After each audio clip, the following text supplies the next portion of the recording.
DNA testing, police raids, and tens of thousands of pounds at stake. I've been looking into the lucrative falconry trade, and the police crack down on these thieves looking to pocket a profit by poaching chicks. This investigation started with George. In 2021, his eagle eyes spotted peregrine falcon nests were being disturbed and chicks were disappearing. In this area we're noticing trends of pairs failing badly, consistently. So pairs that have done very well for a number of years and expect to be doing well all the time suddenly started failing and failing year on year, probably for the last 5 years. The site we're at currently, when we approached the site, there were footprints up and down the cliff face and the soil below it. Why are people stealing peregrine falcon chicks and eggs from wild nests? Why not get one from the more traditional means through the captive population? It's all about the money, I believe. So captive bred peregrines are readily available and they're quite easy to breed, but there seems to be a demand for wild peregrines. To legally keep a peregrine falcon, they must come with all the paperwork, proving that they are from the captive population. So you'll notice at the minute, James, bless him, he's got a metal ring located on his right leg. Now that ring, it corresponds to a piece of paperwork which we refer to as an Article 10.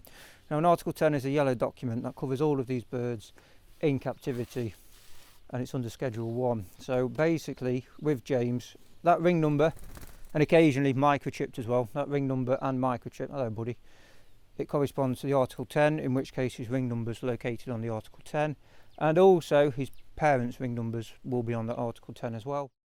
In 2021, Timothy Hall's home in Lamberton was raided, and 7 chicks were found, as well as an incubator and evidence of sales and drone flights near known nesting sites. The Scottish Raptor Study Group helped police by gathering DNA from wild birds, which officers then used to prove 3 of the chicks recovered in the raid could be traced to a wild falcon in Duns and another in Hutton. Timothy Hall and his son Lewis Hall avoided jail time and fines when they were sentenced at Jedburgh Sheriff Court yesterday, and were instead both sentenced to carry out hundreds of hours of unpaid work each. Campaigners wanted them to serve jail time. It's not giving a very good indication of the severity of this case. It's treating it very lightly. This is a very serious case in my opinion. It affects the whole population of this area, and we need to be putting our foot on this and stopping it right now. There is some good news though. What happened to the chicks that were recovered in the raid on the Hall's home in May 2021? So all of the chicks that were taken from the Hall's home were removed and were distributed across the countryside by myself and others and rehomed in surrogate nests, and all chicks fledged quite happily. And they are all adult peregrine falcons now, living in the wild as they always should have been. Those chicks are also DNA sampled, they're also microchipped, they're also ringed with BTO rings and are out in the wild doing fine. There have been no recoveries of dead ones, so we're assuming they're all in good condition.